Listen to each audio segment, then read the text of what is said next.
when you in B2B, the product that you build has to be secure from internal threats, external threats, so data, also privacy, and it also has to be well supported. B2C customers don't really look into the support factor, but if you are B2B, and especially if you're the larger your organization, you can't deploy or install a product that isn't well supported. Hello, we're Global App Testing, and this is Building Globally, Lessons in Enterprise Product Growth. This is the fastest growing, most exciting podcast in product, and we will be looking at every single angle on how you can grow your enterprise product by talking to professionals in some extremely exciting businesses. On with the show. Hello and welcome to another episode of Building Globally, Lessons in Enterprise Product Growth, brought to you by Global App Testing. Today, we will be diving deep into the world of B2B with a conversation about product which is focused on enterprise products. We're joined by Nader Balata, a Director of Product Management at Equinix, and before that, a Director of Product Management at Salesforce. Welcome, first of all, Nader. How are you doing today? I'm doing great. Thanks so much for having me. I love talking about product management, and especially because I've been in enterprise product management for a while, really passionate about that. So I'm really happy to be here. So I'd love to get under the surface of what enterprise product management is and means a little bit. How is it different? First of all, how is it different from being a B2C product manager? And then secondly, how is it different from being a B2B product manager focused on maybe SMEs or smaller businesses? Yeah, so let's talk about the first part of your question. Enterprise B2B versus B2C, or just generally B2B PMing versus B2C PMing is, there's obviously a lot of foundational things, product sense, product execution, those things are foundational. But really the main difference is selling to businesses, product positioning enterprises versus consumers is different. So one quick example is B2B requires it's a longer sales cycle. And that longer sales cycle means longer you spend a lot more time relationship building, actually marketing your product. You demo your product and a customer may not actually install or be interested in your product for a year and a half. Depends on the sales cycle is proportional to the size of the deal. And so whereas B2C, you're often not talking to your customers directly in a sales capacity. This is probably done through, internet ads, whether it's Facebook, Meta, Google, wherever you have ads.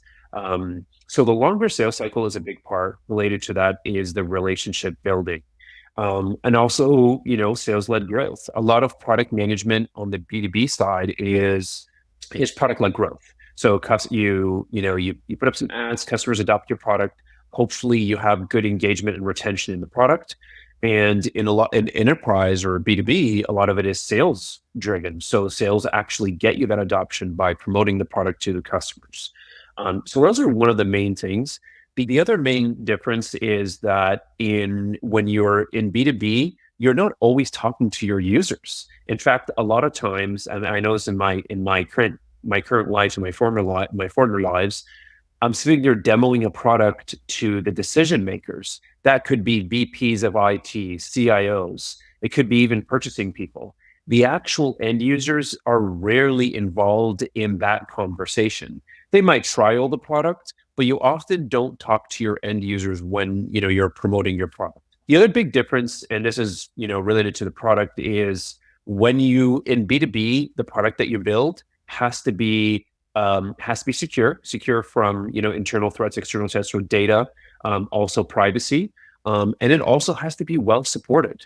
B2C customers don't really look into the support when they're evaluating a product, they don't look at the support factor. But if you are B2B, and especially if you're the larger your organization, you can't deploy or install a product that isn't well supported, that doesn't have good support behind it. So that's also a major factor.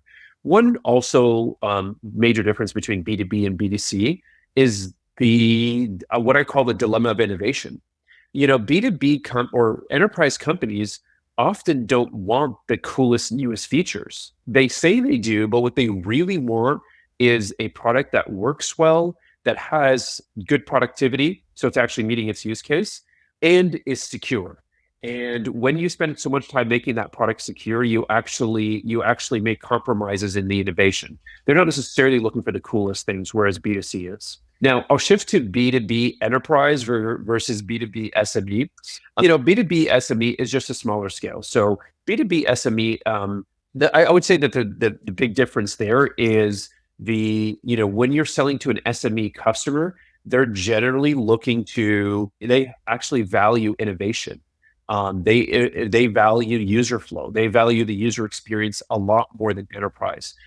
When you're trying to say promote how secure the product is or the incredible support that comes along with that, that's not as significant to them because if you're looking at an organization that's say 300 people, they don't, the risk of actually deploying the software because of the cost associated is not going to be as high as enterprise. It isn't as high. And so if they don't like your software, they can just remove it, rip it, and replace it the next year. And so the long-term stability of the product isn't as important. They're looking more for the products that are basically going to solve their use case, good UX, and well supported. In also those cases, you are probably talking more to the end users than you are to major decision makers because it's a smaller company. And sometimes the end users are actually sales managers if you're selling say a sales product like Sales Cloud. So those are some of the differences that I see. I've heard people say before, and I take from your answer, you might disagree with this, so I'm interested to hear what you say. This idea that B2B products are becoming more consumerized in their aspect, in their design, the quality of the user flow. There's a greater emphasis on user experience. They're trendier. They invest in nice fonts and stuff. I guess you see that the slowest in the enterprise space. But is it creeping up there? Do you think that you recognize what I described there? Yeah, I totally recognize that. So, design as a major portion or a major factor in the product's experience, more than ever, it's becoming really important. And I think traditionally enterprise vendors, think of like Oracle, Salesforce, and Microsoft's in the world, they didn't really have traditionally the best user experiences. And they didn't need to because they had this sticky audience. But what they're realizing is the up and coming, the next generation of enterprise companies are focusing so heavily on that user experience. So overall, you probably, I don't know for, all these enterprise vendors or enterprise software builders, but I would just say that design, and if you could look at it, how many designers per team, how much time is spent on design reviews has actually gone up significantly because these organizations know that design is becoming more and more important. I will say, though, that I have found that enterprise companies do not prioritize user experience as the number one factor. If you're a CIO, you're not, the most important thing isn't the user experience. It's actually the reliability of the software. That's the most important thing. But yeah, I do agree that it's becoming more consumer grade level of design that is happening. And there's a lot of great examples, like in the, thinking about my Salesforce world, there's, Calendly, Outreach, SalesLoft. They've actually were able to grab a lot of market share, especially on the SMB side, because their software was so user-friendly, because their user flow, instead of a 5-step user flow, it was like 3 steps. So I think that actually is a very common trend. But I will say, though, just, going back to it, if you are large scale enterprise, if you're like a 10,000 person organization, the CIO is the person who is involved in the decision making of what software gets implemented, especially when it's like for thousands of people. And user flow, user experience is not the number one priority for them. You mentioned there a couple of times, actually, the distance between the decision makers and the end users of software. I wonder what implications that has for the software, for the way that it gets built, maybe some of the positive things about it when people aren't choosing their own software, but also some of the downsides. What happens when somebody else is choosing your software for you? You're right. Oftentimes the person who's deciding, they're not really taking into account their users' key needs. So, like, let's just look at a real example. Say you have a large scale organization, and say it's like greater than 10,000 employees. The CIO is involved in that decision. Now, say he has like 1,500 sellers in their organization. The sellers do not care about reliability and the maintenance of a product. They care about, is this software easy to use? Is it going to do what I want? And I can be in and out of that software because I am here to make money. I'm not here to play with the UI. So the downside of that structure is that, the CIO makes the best decision based on their own requirements, but then you have a whole workforce, a whole organization, the company who are not as productive as they want to be or as they should be, and just not as happy. And so they hate using the software. They don't use the software. And then now you have to find a new one to get, because you're not getting adoption. So that's a downside, for sure. Just thinking about like the vendors and, many organizations I mentioned earlier, whether it's like, again, Oracle, Salesforce, Microsoft, a lot of times historically, they didn't actually build software or position software for the end user. They were building software for the decision maker. And so, that actually has a major downside because yes, you get the sales and the deals that you want. You're just not getting the adoption and the product love that you need. And in the long term, you can really suffer with that because in the long term, user experience is just going to become more important and more organizations are going to choose, the tools that their end users love. If you were selling then to a CIO, I guess is the kind of the top decision maker of the software buying mountain, their main concerns, you mentioned reliability, you mentioned security. I guess there's going to be pricing as a kind of general concern. Are those the sort of the major areas? The number one concern when you are talking to a CIO would be, the security of the software. So that is like, that is data security, that is privacy. That's the number one issue. The second thing would be reliability. And reliability means is how stable that software is, because for every number of hours that his team has to resolve the issues with the software, that just costs a lot of time. And so the reliability of the software is the second thing. The third thing would actually be pricing, is what is of course, the cost to implement, especially during your cost cutting days right now, more than ever. Cost and being cost effective with software is really important. And I'm seeing this like trend across many organizations where they realize that they have 10,000 pieces of software, 10,000 software vendors, and that's costing them a lot of money. It's better just to consolidate. So yeah, those are the three things for a CIO. In terms of your job as a product director, I mean, is the outcome of that just that you spend a lot of time researching how to make the product more secure? What's the actual, how does that reflect in terms of the way that you guys behave in order to try and meet the needs of that CIO? I was a B2C product manager. I did not spend that much time on the security and reliability of the product. That was more what user experience can we deliver? How can we get this person to solve their problem faster?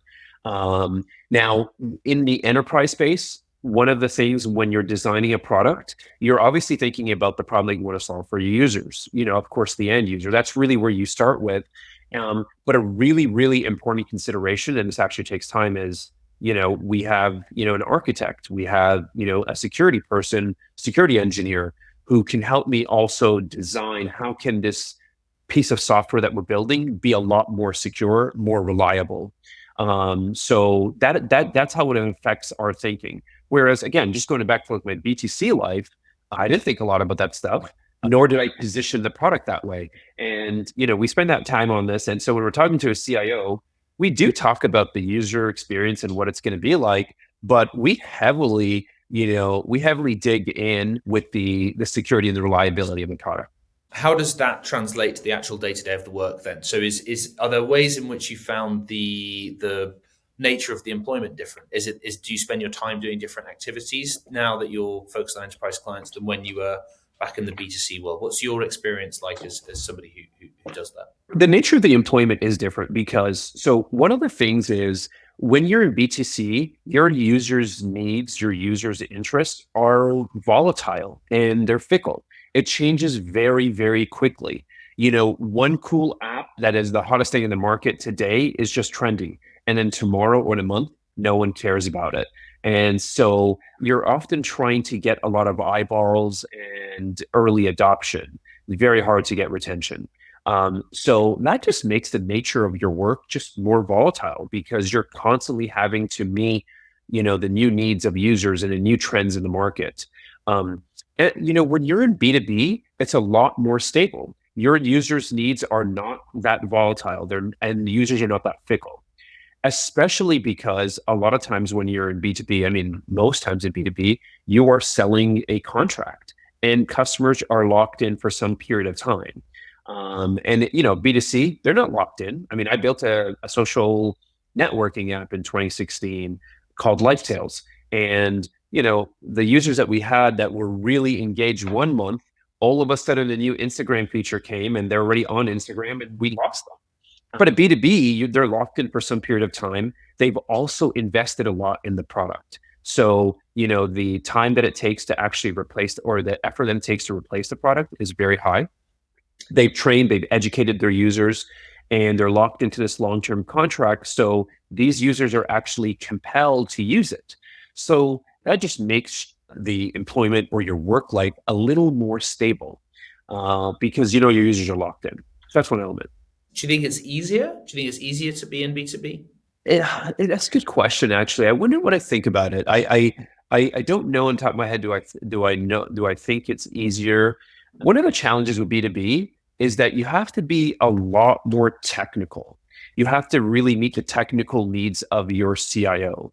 Again, B2C, I don't want to beat a dead horse here, but B2C, your users just don't care about security and reliability. And so you don't have to make those investments and you don't have to learn that stuff. But for example, I'll give you at Salesforce, when you're building a product, when you have a feature idea, there are so many architectural, technical platform implications that you have to wade through. And so that means that a feature that you have, in part of your discovery, you're talking to the platform folks, you're talking to an architecture, you're talking to a security engineer, you're trying to get through all this compliance just to make sure that the software is, it can be sold the way it is. So that's a little bit hard. And then, on the B2B side as well, one of the main challenges is you can't innovate as fast as you want. So product managers often want to build cool, innovative things, and that's nifty, but your customers don't really want that. What I will say just generally about enterprise or B2B versus B2C is that B2B product managers end up, staying at their jobs longer generally than B2C. Is that so? That's interesting. I didn't realize that. I mean, I think the main reason is that B2B customer needs are just not as fickle. They're not as volatile. They don't change as much. And so you're not adapting to these different trends and different market conditions. You're probably also, as you go to specialize in B2B, you're solving a more complex customer problem, and your market value as a product manager is partially related to the fact that you know a lot about this specific kind of valuable customer problem. And therefore, I wonder whether the jobs market of product managers in B2B spaces is kind of more siloed to industries where people are like, I have sold accountancy software, or I've worked on accountancy software for 15 years. I know a lot about accountancy software, and therefore my next job is going to be in accountancy software because that's where I can fetch the best salary. It is very specialized when you have that domain expertise. So like you talk about accountancy and, financial services, and those things are so nuanced and specialized. It's not a general product manager skill set. So those people, can enjoy a lot more security because, there's not a lot of PMs who have that, versus B2C is more generalized. But yeah, just to go back, the other, the main factor is I think that B2C is just generally more changing, more evolving.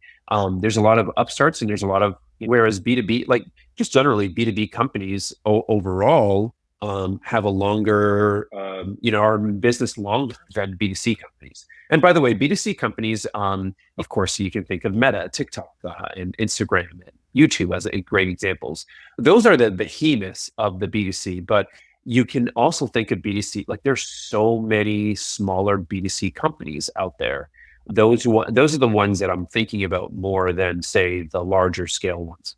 Absolutely. Yeah, because you do also get quite a lot of like tiny, I mean, they wouldn't even maybe have a product manager, but a software house that is like 2 or 3 people who can be quite lucrative if they just solve a tiny B2B problem, but they solve it for a small market and they're a small team and it's the right niche. And you hear about that being quite a kind of successful way of running your job as an engineer stroke product manager type. If you're entrepreneurial, that's a model of small B2B businesses was quite popular. I actually had, to your point, by the way, like I have seen many Salesforce ISV partners, so the independent software vendors that are on AppExchange, an example. Many of them solved one small gap that Salesforce had, and what they did is they uploaded their app to the AppExchange store. It was free for the first year for the first number of users, and I've seen those businesses grow from say 3-4 people to thousands. And examples of that are Revenue Grid, SalesLoft, Outreach. All those companies didn't start with a wide portfolio. They started with a small niche. And that niche it could have been just like how to make calling better for sellers, automate calling. And then that automate calling grows into another thing. That is traditionally how most organizations start. But yeah, it's a great way of growing your career and building your business. I wanted to ask about Salesforce. Salesforce is obviously one of the sort of standout companies in terms of like famous success stories that of products in the world, and certainly one of the most famous that relate to enterprise sales, which is what a lot of businesses aspire to do. I mean, you've mentioned a couple of the things that make you successful in terms of building a product for enterprise businesses. But I wonder if you could tell that through the story of Salesforce. What was it about that Salesforce's product building that made them particularly good at growing their enterprise client base? Is there things that Salesforce did that you thought were amazing and that other businesses could learn from? I will say, like, Salesforce's best at their sales and marketing are amazing. Their go-to-marketing motions, like I've never seen a company do it so well. They know exactly how to engage their customers in the deepest way, in the most compelling way. If you look at Dreamforce as an example, it's the biggest tech conference in the world. If you look at, they do a bunch of mini Dreamforces across the world too. Right now they're probably in all the big cities doing some, big show, not as big as Dreamforce. So I would say like the number one thing that Salesforce does isn't necessarily how amazing their products are. And I was a product manager. The products are good, but it's not the most amazing products. It is how they build their products and how they sell and market that product, because no one does it better than Salesforce. And Mark Benioff is a great example of a CEO who just knows how to sell.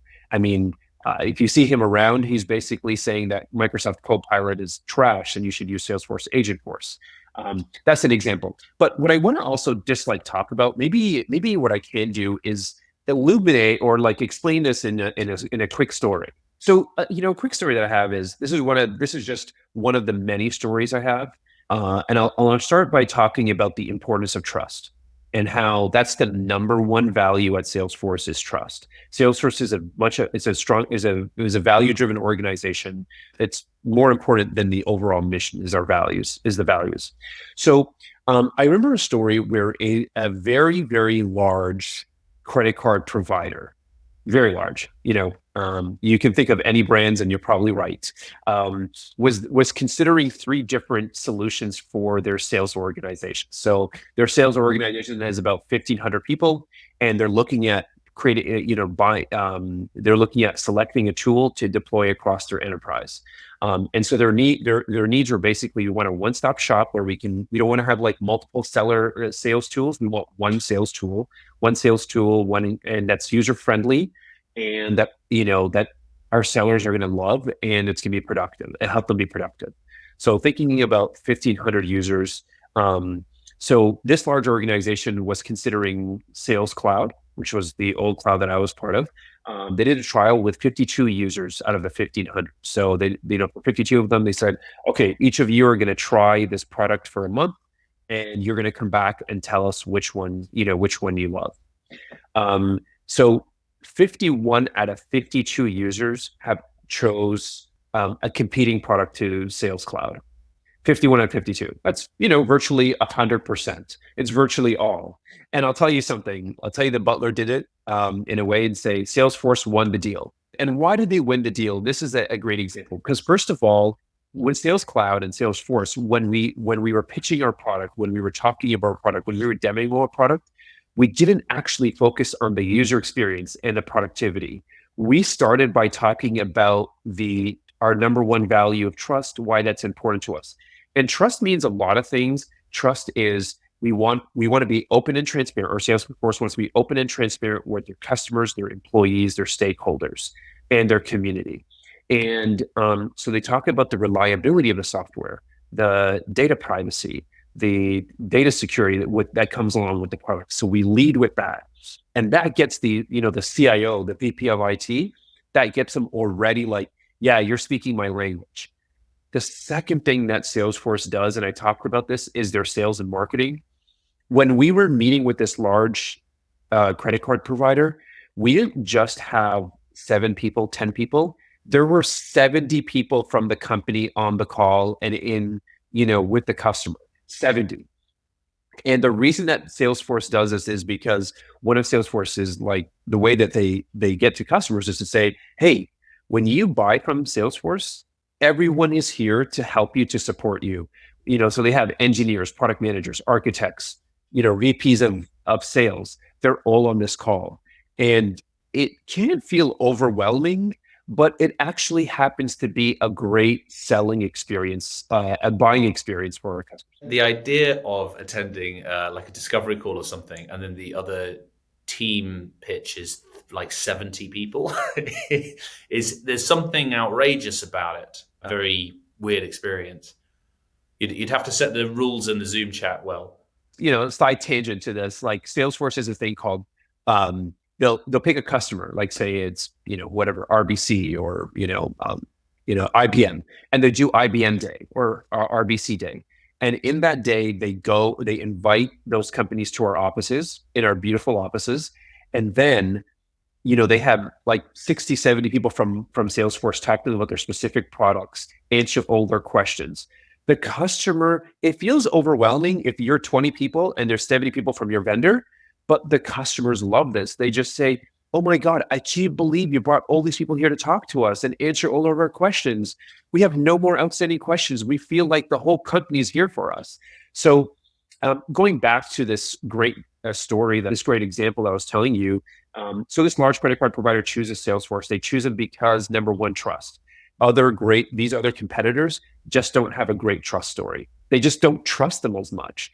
And when the software is down, it's much like in the old days where you don't get fired for buying IBM. In the enterprise space, you don't really get fired for buying Salesforce because it's considered like the top of the crop. And the second thing is just the support. That's the sales and the go-to-marketing, is when you bring a bunch of people and you get the customers to feel like they're being hugged, they're being not smothered, they're being hugged, and they're well supported. So, and by the way, like, this is just one example. I've seen many examples, and I used to be concerned about it when I was pitching my product and there was a better product actually competing, and the seller would say, don't worry, we're going to win this deal. And that's because we knew what the CIO wanted. Final question then. So obviously you've said that what Salesforce does that is remarkable is the marketing and sales department as a force, a sales force. I wonder if there's ways that they manage their relationship with product management that is interesting. Is it that do they tell the product management team what to do? Is it a sort of a seniority relationship? Is it that what are ways in which they communicate or work with product that might help the sales and marketing team to deliver that excellence? Yeah, so sales doesn't really doesn't dictate terms or at least provide strategy to product managers. That strategy is provided at the company level. The company will say at the company, then the org level, whether it's like you work on Sales Cloud or Data Cloud. Each leader has a set of business objectives to meet. You as the product manager have to propose ideas, features basically to meet that. But how sellers and marketers work is it's quite fantastic because when you're a product manager, your focus is on building the product and making sure you're meeting the requirements and getting it out the door. But then there is a whole motion process workflow where, once the product is built, I then talk to a product marketer, or I'm already working with them actually along the way, to figure out how to position the product, how to market it, what should the sales content be. Then they go from the marketing to the sales workflow. And then there's a whole, training and enablement process that happens. So yeah, your focus is very much just on building the product. And then there's this whole other team that is going to say, if you build it, I'll help you. I'll put the word out for you. And so we work with them in that way. But I mean, we also work with sellers, like product managers do work with sellers, because often the ideas that you have, you want to validate it internally as well to make sure that sellers are their customers want this and there's a demand for this, and that they're willing to sell it. Because if you build a great product that you think customers love, but the seller's not going to sell it, your customers will never know about it. So they're a key distribution channel for you. Fantastic. Well, thank you very much for joining us. Thank you. I love being here. Building Globally was brought to you by Global App Testing. To find out more about how best-in-class functional and UX testing can help your product grow, head to globalapptesting.com. If you enjoyed what you just heard, click follow on the platform you're using right now. Building Globally is available anywhere you get your podcasts.